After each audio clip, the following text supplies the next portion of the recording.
네, 안녕하십니까. 코아채권관리연구소 이충호 소장입니다. 여러분들을 만나 뵙게 돼서 반갑습니다. 이번 그 동영상을 통해서 상황별 188선 채권관리 및 해수 실무 내용으로 해서 기본에서부터 심화까지 내용을 좀 다뤘습니다. 그래서 아마 여러분들이 현직에서 업무 수행을 하시면서 많은 도움이 좀 되지 않겠는가 이런 생각을 해봅니다. 우선 먼저 목차 관련해서 말씀을 좀 드려보도록 하겠습니다. 목차는 전체적으로 이제 1장에서부터 17장까지 구성되어 있습니다. 여러분들이 이제 요 과정을 들으시면서 이제 단원별로 이렇게 강의를 들으실 수가 있고요. 또 아니면은 제가 이제 188개 이렇게 이제 기본적으로 이제 그 상황을 가지고 어떤 것은 때로는 기본적인 이론, 때로는 어떤 사례 위주로 이렇게 내용을 담았는데요. 기본 과정은 134선, 그리고 이제 심화 과정은 전체 과정을 다 듣는 겁니다. 그렇게 해서 이제 여러분이 듣게 되시면은 아마도 상당히 많이 도움이 될 거라고 보는데, 우선 목차 좀 더 내용을 좀 간략하게 말씀을 좀 드려보면은, 제1장은 이제 채권관리 실무 내용인데요. 이 실무 내용은 채권의 이제 기본적인 개념. 그래서 이제 채권의 발생과 이제 소멸 사유라든지, 또 채권과 물권의 차이점이라든지, 뭐 이런 것들을 위주로 좀 말씀을 드리고요. 그 다음에 이제 제2장에 가면은 소멸시효 관리. 채권관리에 있어서 소멸시효 또 대단히 중요하죠. 소멸시효를 놓치게 되면은 사실상 채권관리 할 수 없는 상황이 놓일 수도 있습니다. 그래서 소멸시효 관리 되게 중요합니다. 그 다음에 이제 신용조사인데요. 3장에서는 우리가 이제 그 신용조사는 주로 이제 크게 그 세 가지 목적을 갖고 신용조사를 하게 됩니다. 하나는 이제 건전성 관리하려고 하는 거고요. 그 다음에 두 번째는 재산 파악 어떻게 할 건가. 그리고 이제 세 번째는 바로 이제 채무자가 이제 행불됐을 때 어떻게 추적줘야 할 것인가. 이제 큰 카테고리 측면에서 보면은 그런 어떤 목적을 가지고 우리가 신용조사를 하게 됩니다. 신용조사는 이제 정성적, 정량적 방법, 여러 가지 방법을 동원해서 하게 되는데, 여러분들이 이런 것은 구체적인 것들은 내용에 있어서 이제 다뤄드릴 거고요. 그 다음에 이제 여신관리. 자, 4장은 여신관리 실무인데, 여신관리 같은 경우는 이제 결국은 기업가치 극대화시키기 위해서 이 거래하는 거래처에 대한 우량 업체를 발견해내는 게 되게 중요하지 않겠습니까? 그래서 이제 건전성 관리 차원에서 이제 우리가 다뤄봐야 되는데, 이때 이제 여신관리. 그래서 여신관리 시스템을 어떻게 구축할 건가. 자, 이런 내용들을 주로 다룰 거고요. 그 다음에 제5장은 이제 계약관리. 계약관리는 기본적으로 이제 그 모든 그 증빙이 가장 중요한 게 대표적인 게 이제 계약서인데, 이 계약 되게 중요합니다. 그래서 이제 계약의 기본 개념, 그 다음에 이제 그 계약에 대한 어떤 법적 성질, 그리고 이 계약서 내용에 대해서 어떤 내용을 좀 담으면은 유리한 계약서가 될 건가 하는 그런 어떤 계약서 내용 검토, 그리고 계약 당사자가 변경이 됐을 때 이제 채권 관리 어떻게 할 것인가, 이런 내용들을 주로 이제 담을 겁니다. 제6장은 이제 담보관리 실무인데요. 우리가 이제 담보는 사실은 이제 채권이 불안하기 때문에 이제 담보를 잡는 경우인데, 이 담보의 종류가 되게 많습니다.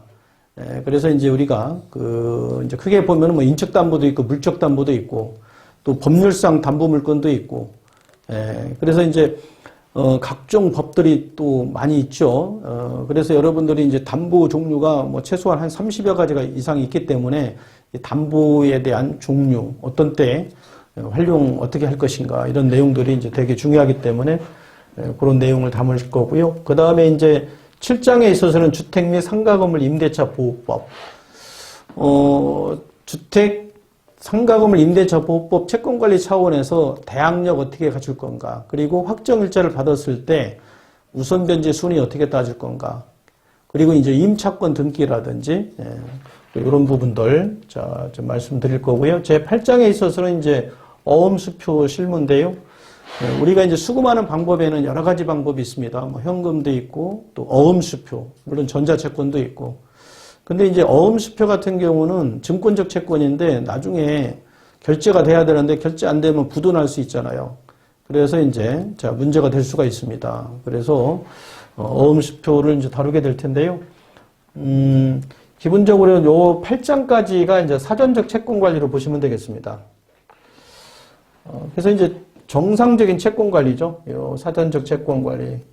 자, 여러분들이 여기서 이제 모든 상황을 잘 관리해서 마무리해야 되겠죠. 그러나 이렇게 했음에도 불구하고 이제 부실 채권 문제가 생기게 되면은 이제 사후적 채권 관리로 넘어가게 될 겁니다. 그럼 이제 사후적 채권 관리 첫 번째는 제 9장 채무자 회생 및 파산 실무. 그래서 여기서는 이제 개인 회생, 개인 파산, 법인 회생, 법인 파산. 자, 요런 얘기를 좀 말씀드릴 거고요. 제 10장 가가지고는 자, 임의적인 채권 회수 실무인데요. 주로 이거는 협상하는 방법이죠. 부실 채권 문제가 생겼을 때는 다양한 협상하는 방법이 있습니다. 어떤 방법들이 있는지 말씀드릴 거고.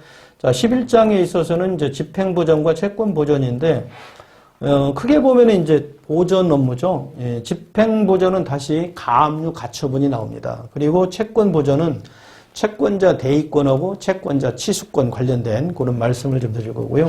그 다음에 이제 12장 가가지고는 이제 민사소송실무인데, 요거는 이제 집행권한에 관련된 내용들이거든요. 그래서 이제 우리가 채권을 보전하고 이제 나중에 강제 집행을 하기 위해서는 기본적으로 집행권한을 확보해야 되는데, 이 집행권한의 종류가 뭐 지급명령도 있고 또 판결문이 있습니다. 판결문에는 뭐 이행공고 결정문, 또 확정 판결문, 또 이거 말고도 이제 서로 당사자 합의에 의해서 재소전 화해 조서, 뭐 일락 조서, 또 판사가 뭐 강제 조서, 또 합의에 의해서 공증할 수도 있죠. 예, 뭐 이런 어떤 부분들에 대한 내용을 말씀을 좀 드릴 거고요.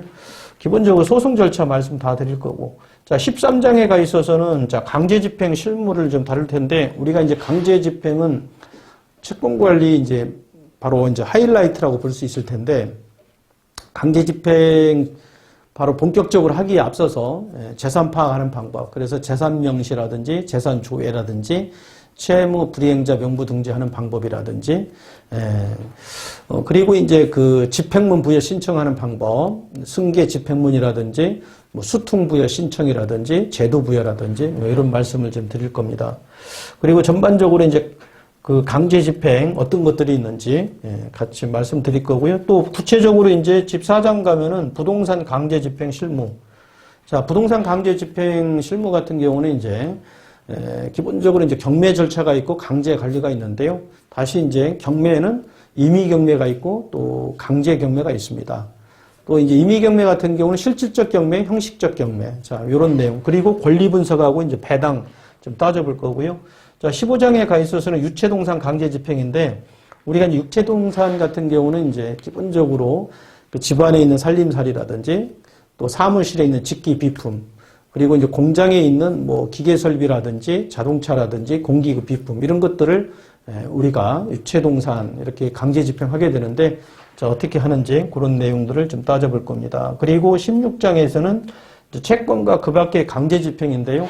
보통 이제 여기서 채권은 이제 금전 채권을 얘기하게 되는데, 이 금전 채권 강제 집행하는 방법은 두 가지가 있습니다. 바로 채권 압류 및 추심 명령 신청하는 방법이 있고, 또 하나가 바로 압류 및 전부 명령 신청하는 방법이 있습니다. 그런 차이점에 대한 설명도 드릴 거고, 그리고 이제 그 밖에 채권이 있는데 양도 명령이나 매각 명령, 또 이렇게 해서 현금화 명령하는 방법들 자 말씀을 드릴 거고, 자 이렇게 해서 이제 상황 채권 만족하면은 끝나죠. 그러나 이렇게 했음에도 불구하고 채권 만족 안 되게 되면은 결국은 이제 마지막 단원에서 대손 검토에 대해서 말씀을 드릴 겁니다.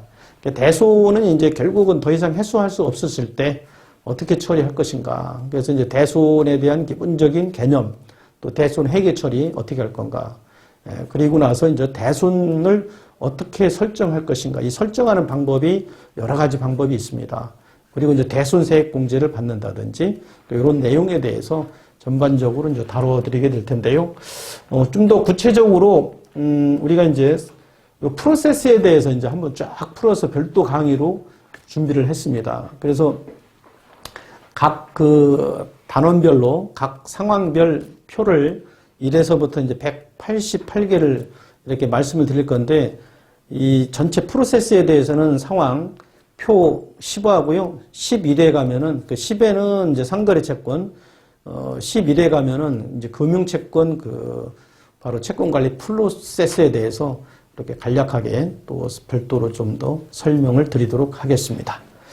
자, 그러면은 이번 시간은 이 목차와 아울러서 자, 제 1장 바로 채권관리 이제 실무에 대해서 강의를 좀 말씀을 드릴 텐데, 자, 우선 첫 번째 강의 표 1, 자, 요 내용에 대해서, 즉 채권과 물권에 대한 개념에 대해서 먼저 말씀을 드리도록 하겠습니다.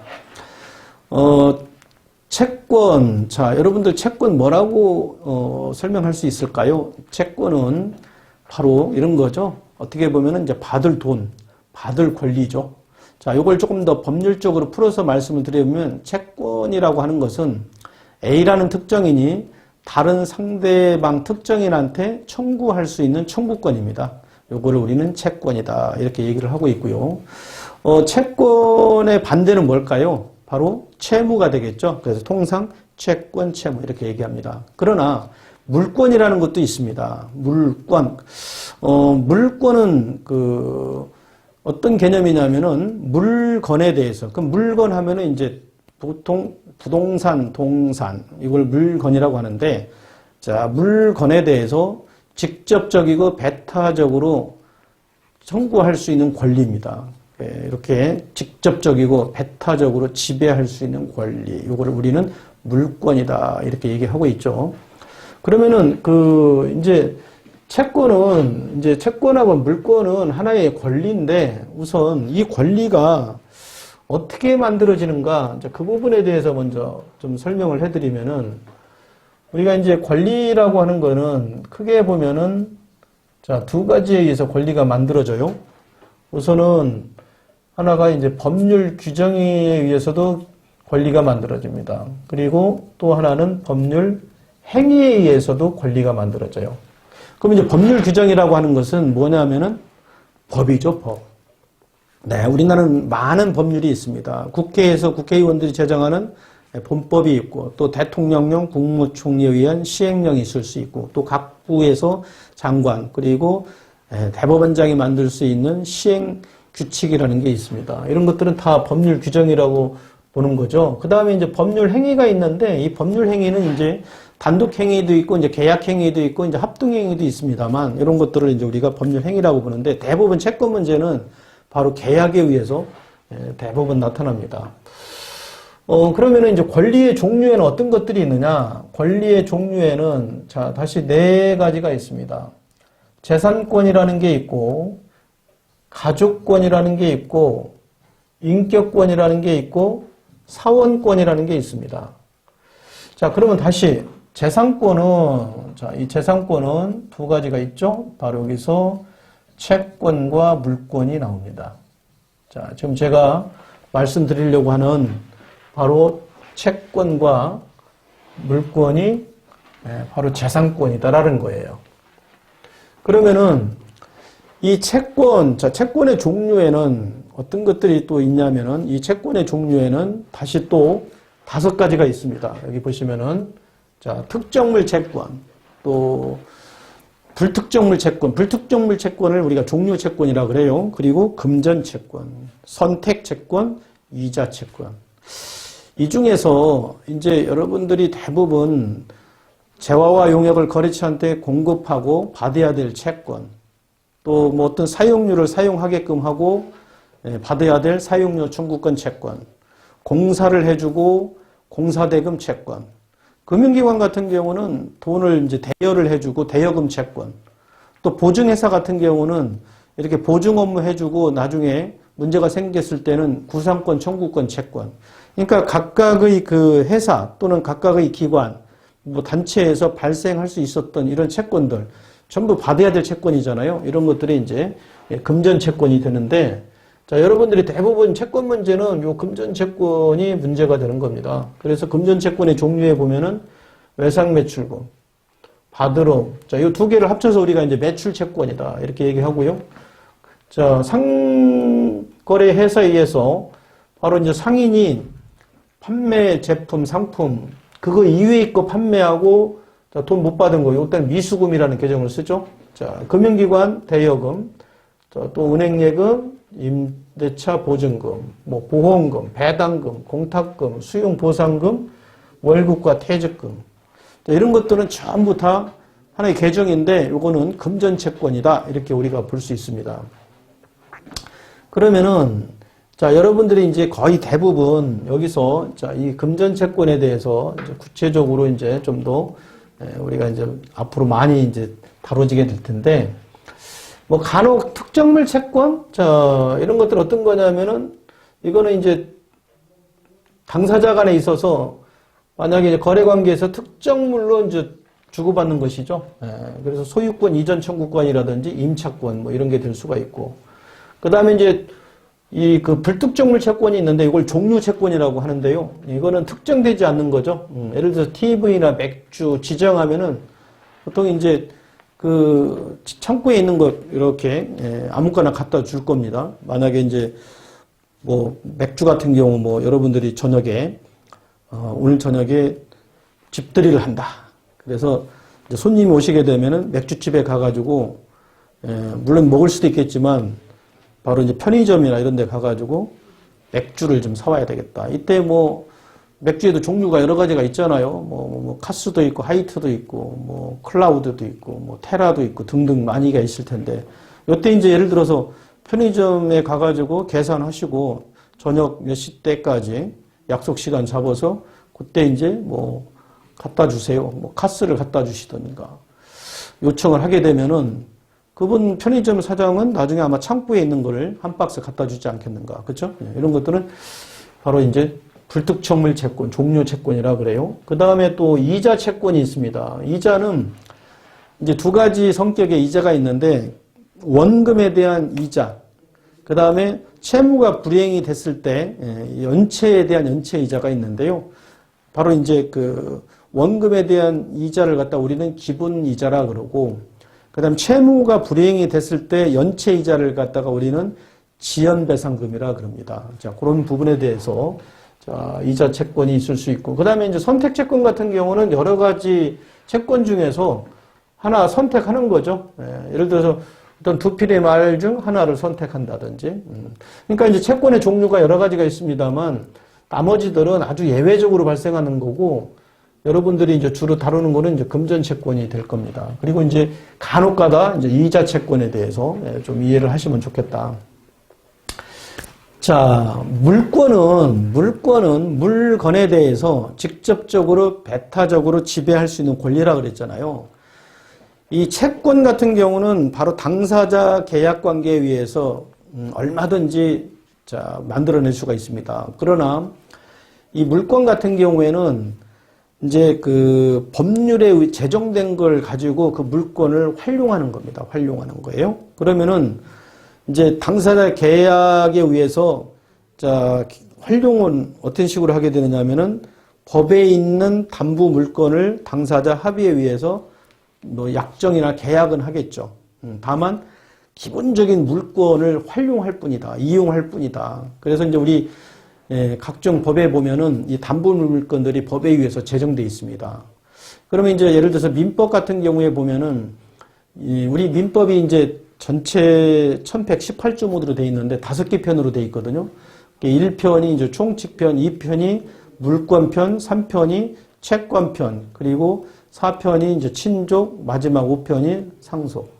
이렇게 되어 있는데 2편 가면은 물권편이 8개 물권이라는 게 있습니다. 그 8개 물권이 바로 이제 자, 뭐 점유권, 또 소유권, 지상권, 지역권, 전세권, 유치권, 그 다음에 질권, 자, 저당권 또는 근저당권. 이렇게 이제 8개 물권이 있는데 그걸 갖다가 활용하는 겁니다. 당사자가 이제 계약에 의해서 이렇게 활용할 뿐이다. 그래서 이제 여러분들이 이 물권 하나하나에 대해서 이해하는 것은 대단히 중요하다. 자, 이 채권과 물권의 차이점이 있어요. 자, 차이점에 대해서 말씀을 드려보면은 채권은 사람과 사람과의 관계입니다. 사람과의 관계에서 서로 자, 이제 계약에 의해서 이렇게 맺는 거, 이걸 우리는 채권 계약이다. 이렇게 얘기를 하는데 이 채권 계약 같은 경우, 그래서 이제 상대방하고 계약을 맺어요. 그래서 거래 상대방, 개인 사업자, 법인 사업자. 이걸 그래서 대인권 또는 뭐 대인성이라고도 합니다만. 그 다음에 이제 상대방하고 청구한 계약에 대해서 나중에 약속한 날짜에 대금 청구를 해야 되기 때문에 청구권. 이렇게 얘기하기도 하고. 또 상대권이죠. 상대방한테 청구하는 권리다라고 얘기해서. 그 다음에 이제 비배타성이라고 하는 것은 뭐냐면은 예를 들어서 채권은 여러 개가 동시에 같이 존재할 수도 있어요. 우리가 이제, 원래 이제 뭐, 물품대금 채권도 채권이고, 공사대금 채권도 채권이고, 대여금 채권도 채권이고, 구상권 청구권도 바로 채권인데, 예를 들어서 이제 돈을 못 받게 되면은 여러분들이 가압류를 할 수 있을 겁니다. 이 가압류 같은 경우는 채권이거든요. 이 채권, 가압류. 바로, 여러분도 했지만, 다른 채권자도 같은 물건에 대해서 가압류가 여러 명이 들을 수도 있다. 이때 이제 서로 어떻게 뭐 나중에 안분배당 받거든요. 안분배당. 그래서 서로 이제 침해하는 부분에 있어서는 크게 이제 어떻게 막을 수 있는 방법이 없어요.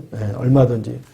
그리고 이제 또 이런 경우 있습니다. 나중에 이제 사례로 또 별도로 말씀드리겠습니다만 예를 들어서 이 채권 같은 경우는 상대방을 갖다가 또는 다른 채권자를 함부로 이렇게 물리칠 수가 없다. 그렇게 바로 비배타성. 그리고 채권은 임의 규정을 적용합니다. 이거는 뭐냐면은 당사자 합의에 의해서 자, 이렇게 채권 계약은 얼마든지 만들어낼 수가 있겠다. 그것이 이제 기본적으로 채권이고요. 채권 같은 경우는 또 단독으로 양도도 가능합니다. 단독 양도. 자, 여기에 비해서 물권. 자, 물권은 말씀드린 대로 물건에 대해서 직접적으로 배타적으로 지배할 수 있는 권리. 그래서 우리가 물건이 8개 물건이 있었다 그랬는데 물건에 대해서 담보를 잡는 거죠. 바로 대물권이다. 이렇게 얘기하고요. 자, 물건을 갖고 있게 되면은 지배할 수 있죠. 예를 들어서 소유권 같은 경우에 물건인데 예를 들어서 제가 어떤 집을 하나 샀어요. 근데 이제 다음 주에 이사하려고 했는데 어떤 모르는 사람이 그 집에 침범을 했다. 이렇게 나가달라고 할 수 있겠죠. 배타성이라 그래요. 배타성. 이런 경우. 여러분들이 이제 물건을 갖고 있게 되면은 이 물권적 청구권, 자, 물권적 청구권을 행사할 수가 있는데 바로 반환받을 수 있는 반환 청구권, 또 방해 예방, 또 방해 배제 청구권. 이런 것들을 물권적 청구권이라 그럽니다. 자, 배타성이 바로 여기에 해당이 된다고 보면 돼요. 그리고 물권은 절대성이죠. 절대적으로 권리 행사가 가능한 부분이죠. 이거는 강행 규정이에요. 자, 이 강행 규정은 바로 임의 규정에 반대되는 개념으로 오로지 이거는 뭐냐면은 바로 법에 만들어진 걸 가지고 활용을 하는 겁니다.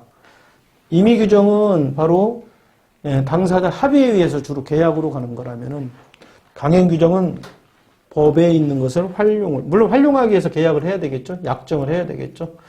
채권은 배당 관계에 있어서 놓고 보면은, 자, 평등 배당이에요. 채권은 평등 배당. 안분 배당이라고도 합니다. 그러나, 물권 같은 경우는 순위 배당에 해당이 됩니다. 그러니까 이제, 물권 같은 경우는 빨리 잡는 게 중요하다. 그래서, 후순위 권리자보다 빨리 물권을 확보하게 되면은, 나중에 혹시라도 이 권리 가지고 경매를 진행을 해서 또 배당, 순위 배당에 참여를 해서 채권 만족을 할 수가 있습니다.